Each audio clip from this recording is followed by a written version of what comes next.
in this story, the good guys win and come back from the brink of extinction. Nightly News begins now.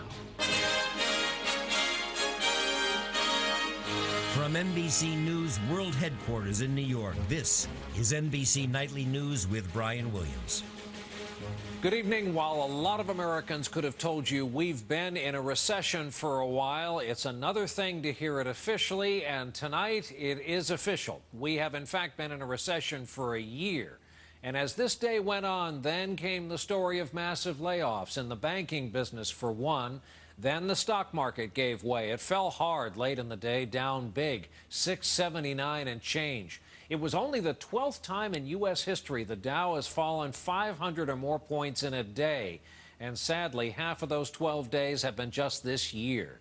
We'll begin here tonight with Maria Bartiromo, who covered it all day for CNBC and is with us tonight from the exchange. Maria, good evening, and what a day. What a day it was, Brian. Really a tough one for investors down here on Wall Street as the notion set in that we are officially in recession and things may very well get worse.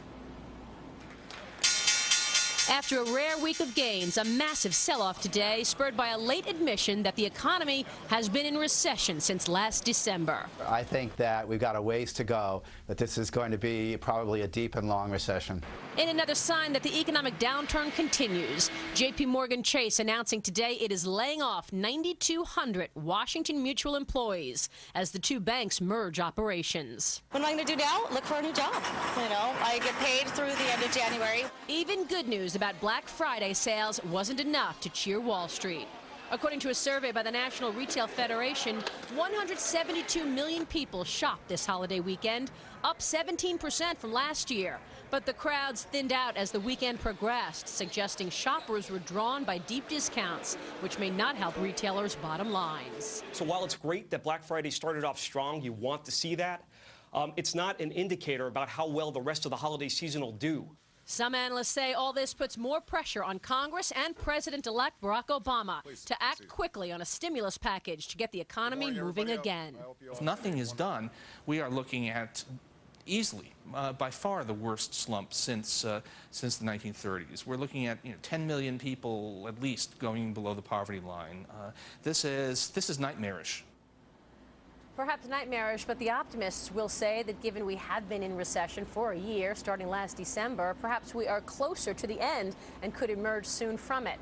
Having said that, this is not a typical recession because this recession started even before the financial system broke down, months before the Bear Stearns collapse, which was the beginning of it. So that makes it that much tougher, Brian, to figure out when, in fact, the U.S. will emerge from it. Back to you. But I love the attempt at optimism. Maria Bartiromo at the exchange for us tonight. Maria, thanks. And now we turn to the transition underway. While President-elect Barack Obama always intended to name his national security team after this past Thanksgiving break, the terrorist attacks in India came along as a deadly reminder of the deadly serious business ahead. And so this morning in Chicago, the president-elect unveiled his team. Among them, a Bush cabinet member, a four-star Marine general, and a high-profile former rival of his. NBC's Savannah Guthrie is with us from Chicago tonight. Savannah, good evening. Good evening to you, Brian. In naming this team, Obama went for pragmatism over ideology, and it's clear that he has decided to have a team that will emphasize not just American military might, but also a return to diplomacy as a way to solve America's and the world's problems. With the naming of his national security team, Obama hopes one part of his foreign policy agenda is already in place, restoring America's image abroad. I am confident that this team is what we need to make a new beginning for American national security. A team of heavyweights led by Hillary Clinton as Secretary of State. Mr. President-elect, I am proud to join you on what will be a difficult and exciting adventure in this new century. With the nation in two wars, current Defense Secretary Robert Gates agreed to stay on out of obligation to U.S. troops. I must do my duty as they do theirs. How could I do otherwise? For National Security Advisor, Obama picked retired General James Jones, Eric Holder for Attorney General, Arizona Governor Janet Napolitano at Homeland Security, and Susan Rice as UN Ambassador. I assembled this team because I'm a strong believer in strong personalities and strong opinions. Obama resisted suggestions those big personalities would be hard to handle. I will be responsible for the vision that this team carries out, and I expect them to implement that vision once decisions are made. So as Harry Truman said, the buck will stop with me. On Iraq, Obama stood by his commitment to withdraw troops in 16 months, but said he will consult with commanders on the ground, already bridging a difference with his new defense secretary, who has long opposed timetables. I'm wondering whether you could... And today, reporters couldn't resist reminding Obama And you're having fun. about his differences with Hillary Clinton during a hard-fought primary campaign. What exactly is this foreign experience that she's claiming? Shame on you, Barack Obama. But this morning, Obama was looking forward. I think she is going to be an outstanding Secretary of State. If I didn't believe that, I wouldn't have offered her the job. And as if to underscore that point, Brian, Obama and Clinton walked out of the news conference this morning arm in arm. Savannah Guthrie in Chicago for us tonight. Savannah, thanks. And in fact, the current Secretary of State, Condoleezza Rice, today urged Pakistan to cooperate fully with India's investigation into the attacks in Mumbai. Rice arrives in India this week. That country scrambling to deal with this crisis still. How could it have happened, and whether signals are coming here that the start of an even bigger problem is afoot. NBC's Stephanie Gosk has been covering this story in Mumbai since the start. She's there with us tonight with the latest. Stephanie, good evening. Good evening, Brian. NBC News has learned that the U.S. government warned the Indian authorities of an attack by sea, but even with that information, the government here couldn't stop it. At the Taj Mahal Hotel, investigators combed through the debris, hoping to put together the anatomy of an attack. Officials say it only took 3 militants to take over the 565-room hotel and fend off Indian security forces for nearly 3 days. Carol and Benjamin Makoff from Chicago were trapped in the Taj. They told their story this morning on Today. I saw 3 of them as they passed by the door through the people after the gunfire started. And they were young, they were slim, they were probably in their late teens or early 20s. The Taj was one of 11 sites targeted by the terrorists. At least 172 people, including 6 Americans, were killed. We were just ripped to shreds by bullets. Although nothing has been proven, authorities believe at least 10 militants from Pakistan arrived by boat. Most likely this one, found drifting off the coast. The owner murdered and dumped in the galley. We visited a small fishing village only a mile from one of the attacked hotels, where witnesses say they saw the boat come on shore. Bharat Tamor immediately felt the men were out of place. After the boat landed, 8 people got out. They had heavy bags on their backs and they were carrying sacks in both hands. The fishermen here told us the Indian government does little to monitor the people coming in and out of the harbor. Protecting these shores is difficult, if not impossible. India has over 4,000 miles of coastline, but people here are angry and they think the Navy should be doing much more. If they had, the people in this tight-knit community believe the terrorists could have been stopped. Damodan Tandal, head of the Fishing Society, heard rumors of suspicious fishing boats coming to Mumbai and tried to get the government to act. 4 months ago, I wrote a letter and asked them to maintain a better record of the fishermen coming in. Did they call you back? Did they write you a letter? At least now, people here hope the government will listen to them. There will most likely be dramatic changes to the security system here that go far beyond resignations. There's talk here of a new office, much like the U.S. Department of Homeland Security. But before the government can do that, they'll have to figure out how the current system may have failed.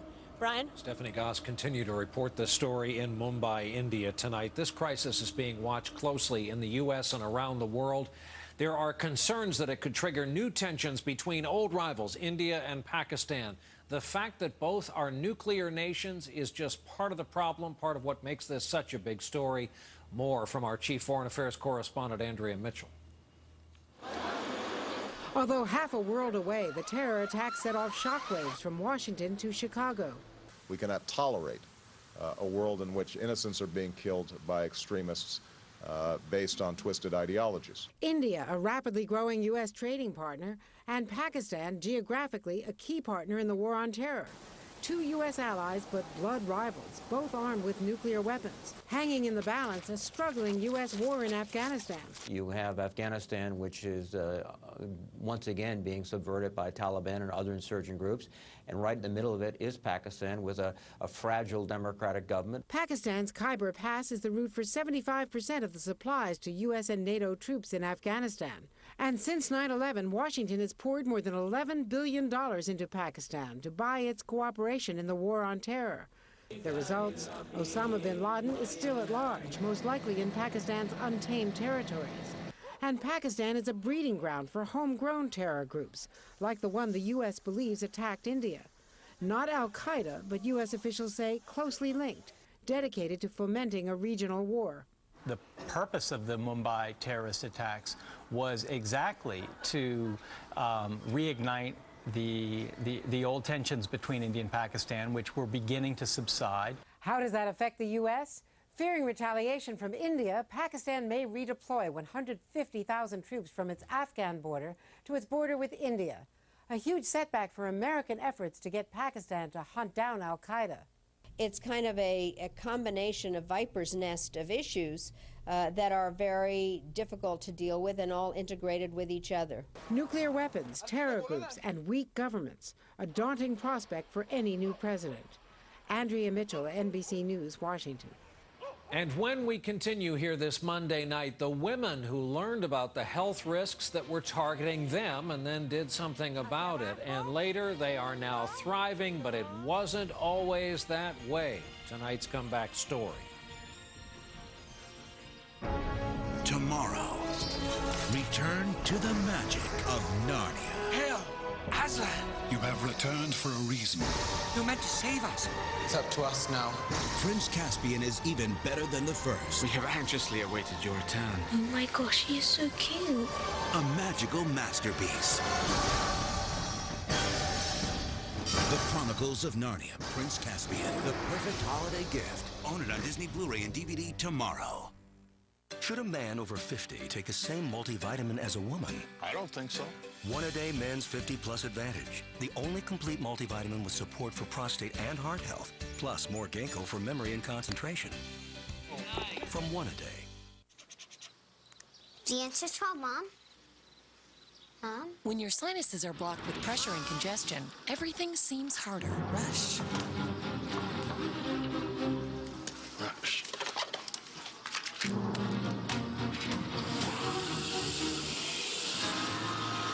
Everything seems harder when your sinuses are blocked. Nothing works faster on nasal congestion than the medicine in new Sudafed OM nasal spray. Sudafed OM. Unblock your head. For the price of a night in, how about a night out? Introducing Applebee's 2 for $20 menu. One great appetizer to share, 2 amazing entrees, and lots of choice. Applebee's 2 for $20, the best deal in the neighborhood. Today I found out that my funny bone is sick and that my drug plan's monthly premium changed. So I compared other plans and found similar coverage at a better price. Now's the time to review and compare Medicare prescription drug plans. And from November 15th to December 31st, you can even change your plan. Call 1-800-MEDICARE or go to Medicare.gov and use the Plan Finder to see options in your state. Your funny bone is better now. And so is my prescription drug plan. In health news tonight, what researchers are calling an important and underappreciated risk to heart health, vitamin D deficiency. Studies show people with low vitamin D levels were twice as likely to suffer from a heart attack or stroke. But the good news is it's easy to fix. Apparently, for most people, vitamin D requirements are met by the skin's exposure to the sun, so they say spending time outside helps. Now to a story also about health, has to do with a group of women facing certain health risks. It's a story about taking charge and facing those risks head on. Here with it, our chief science correspondent, Robert Bazell. Just step on the scale for me. It's weigh-in day. Okay, gracias. Si usted puede. For Mujeres en Acción, Women in Action. Gracias. A program in Phoenix to get Mexican-American women moving and help them lose weight. Latina women in the U.S. are on average 30% heavier than whites, putting them at risk for heart disease and diabetes. where else could we recruit? This program, run by Arizona State University School of Nursing and Maricopa County Integrated Healthcare, I think we put her in at 4. is trying to identify and remedy the factors that put the women at risk. I think sometimes they feel like their health isn't in their own hands. It doesn't look very safe. One factor is poor neighborhoods. Not areas where a woman would feel safe walking. Adriana Perez, the program director, They have very traditional roles. also says that men often expect women to stay at home. How much does the traditional role of men in the relationship play in these women's inability to get out and do things? It's very important. There's an expectation that women will be the caregivers in the homes. Another challenge is a traditional diet with lard and other unhealthy elements. In this neighborhood, the only store had just a tiny selection of fruits and vegetables. But the program encourages women like Elena Estrada, who has type 2 diabetes, to team up with other women to cook healthier food and to get out more. Sí, me siento más positiva. Yes, I feel more positive. I feel better, and I want to feel better. Others tell their stories through pictures, self-portraits of the safe places they've discovered to exercise, the friends who help them, and the reasons, most of them in the form of family, why they want to get fit. And for these women, the path to wellness can be as simple as walking and dancing, as long as they're doing it together. Robert Bazell, NBC News, Phoenix. And when we continue here in just a moment, what Sarah Palin is doing back on the campaign trail. Faster, Grandma! Yes, Advil. Play the bag nine? Yes, Advil. I was taking one pain reliever for joint pains, one for back aches, and one more for muscle pains. Is there a better way? Yes, Advil. Nothing works better. Nothing works on more pains. My every pain reliever. Advil. Up for a better view? Yes, Advil.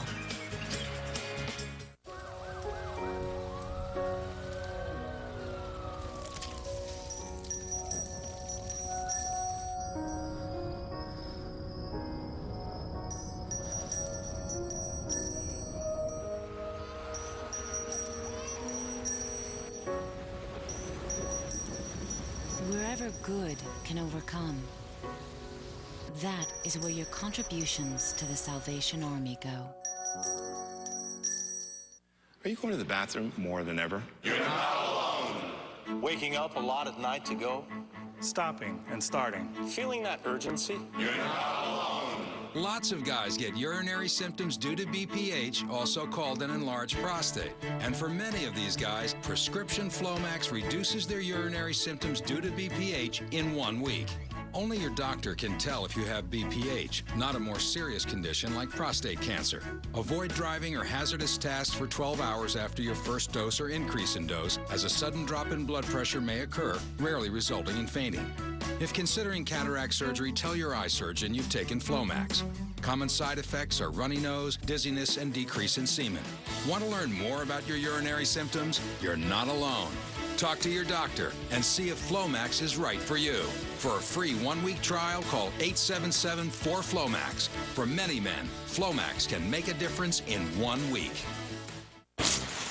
We've added a new wood fire grill to every Red Lobster, a grill master in every kitchen, and created a new wood grill menu with 14 entrees done over the wood fire to bring out the natural flavors of our new lobster, shrimp, and scallops mixed grill, and give a subtle hint of the wood fire to our new sirloin and shrimp.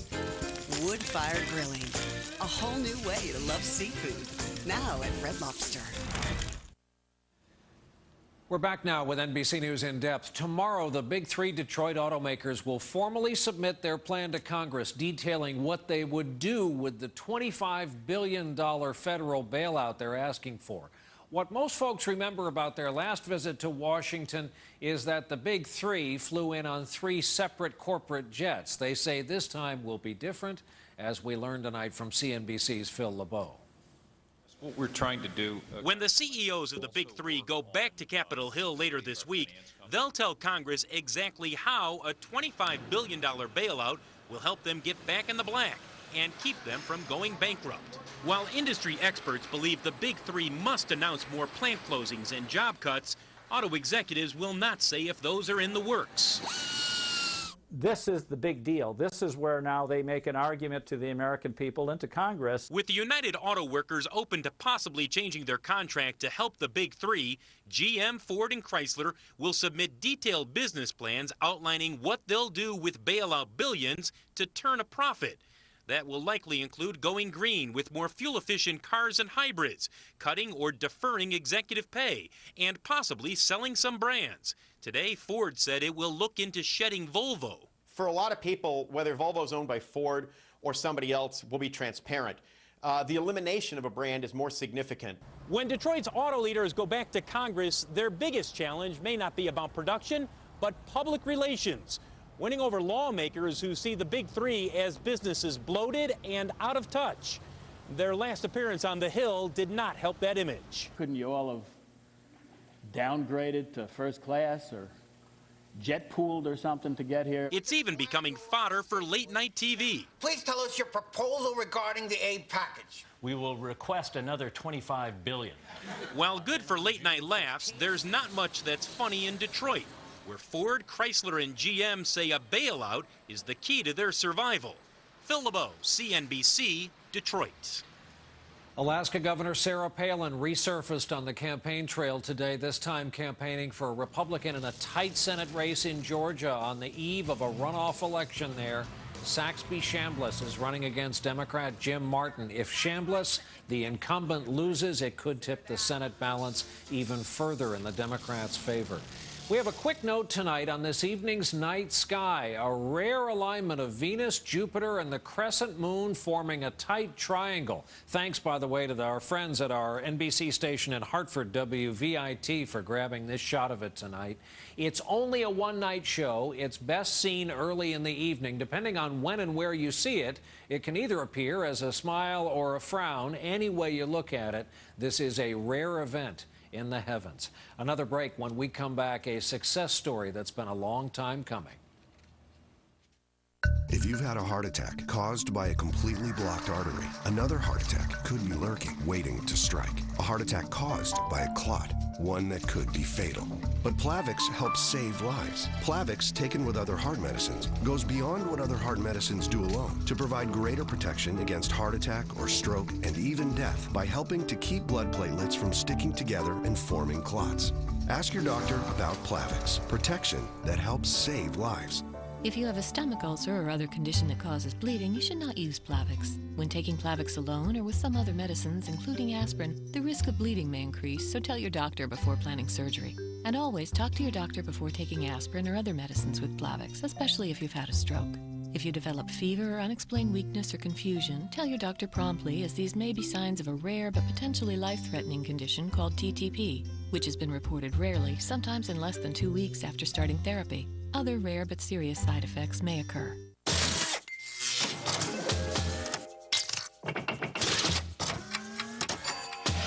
Now it's easy to choose the right setting for the job with new Smart Select technology from Black & Decker. The Smart Select drill and jigsaw. Smarter tools, better results. To wipe out a big cold, immerse yourself in total cold relief with Alka-Seltzer Plus. It speeds relief to every inch of you. Liquidate your big cold with Alka-Seltzer Plus. At 6:30 in the morning, I have a cigarette, and then another on my way to work. At 10 on the dot, like clockwork, I have to go out for a smoke. And then I grab another after lunch. For me, smoking is more than just a habit. It's an addiction to nicotine.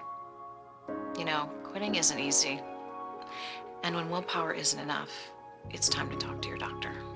If you want to quit smoking, there is something you can do. Go to mytimetoquit.com or call 1-866-575-1200 to get the information you need to make the most out of your conversation with your doctor. You can also sign up to receive tips on quitting and find out more about a prescription treatment option. It's 11:35, and it's my time to quit.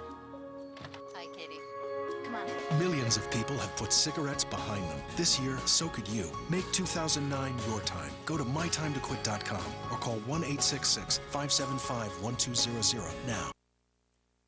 Coming up later on the Channel 4 News, 11 o'clock, a bus stop, 5 kids, and an out-of-control van. It all adds up to a terrible accident near a school.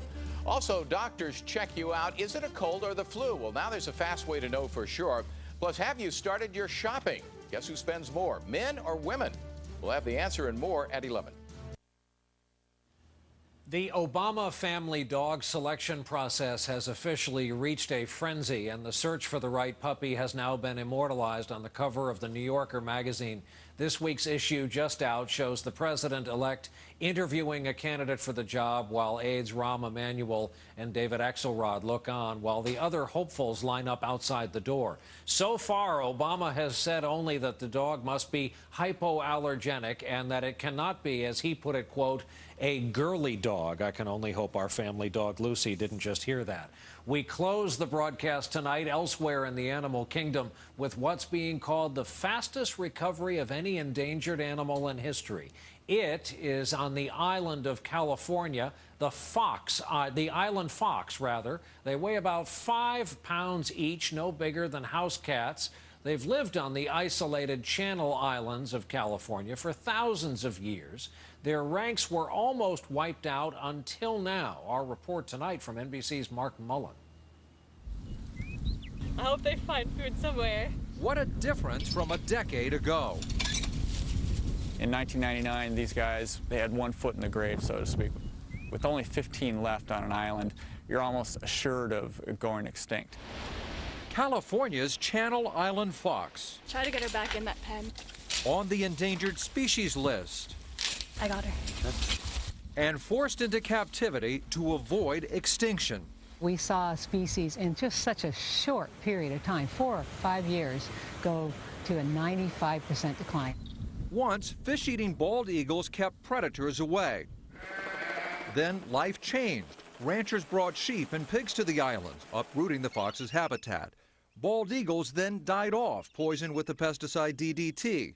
In their place, golden eagles arrived from the mainland. Their main food source, the foxes. They were such easy pickings when golden eagles came out here because they weren't really adapted to having an aerial predator. There's a big hole. As foxes died, wildlife officials scrambled to save a species.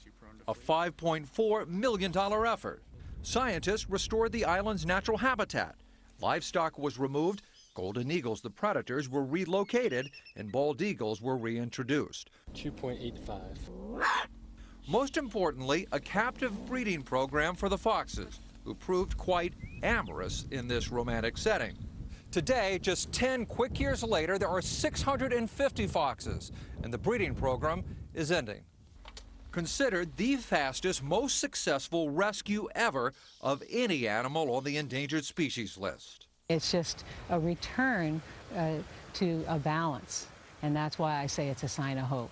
Hope that the foxes will survive, and a reminder that nature can heal itself if given a chance. Mark Mullen, NBC News, Santa Rosa Island, California. And that's our broadcast for this Monday night. Thank you for being with us. I'm Brian Williams. We hope to see you back here tomorrow evening. Good night.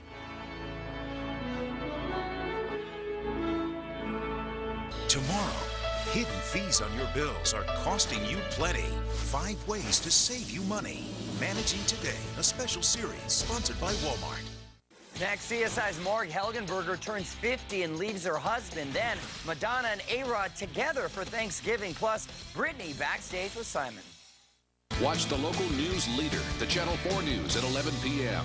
On December 19th. You have to say yes to everything. You ever tried that? It's fun. Carl's life is about to get interesting. How you doing? Pretty good. I had a couple Red Bulls. We should go to Red Bull. That'd be really fun. Sounds good. I think I'd really... Jim Carrey. Yeah, I've always wanted to try it. It's beautiful, man. Yes, man. If you don't take the heads off properly, you got a fainter down in head removal. Rated PG-13, December 19th. The Foster Farms Supermom Recipe Contest received entries from every culinary style imaginable, using Foster Farms' always natural, always fresh chicken. The most outstanding supermom was Jeanette Hudson of Gilroy, California, with her easy chicken scallopini. Take it away, Jeanette. With simple spices, start off by coating the chicken, brown in olive oil. Add wine, tomato sauce, peas, mushrooms, and simmer. Great job, Jeanette. That's why you're our Foster Farms Always Natural, Always Fresh Supermom winner. To learn how to make this Foster Farms dish, go to fosterfarms.com.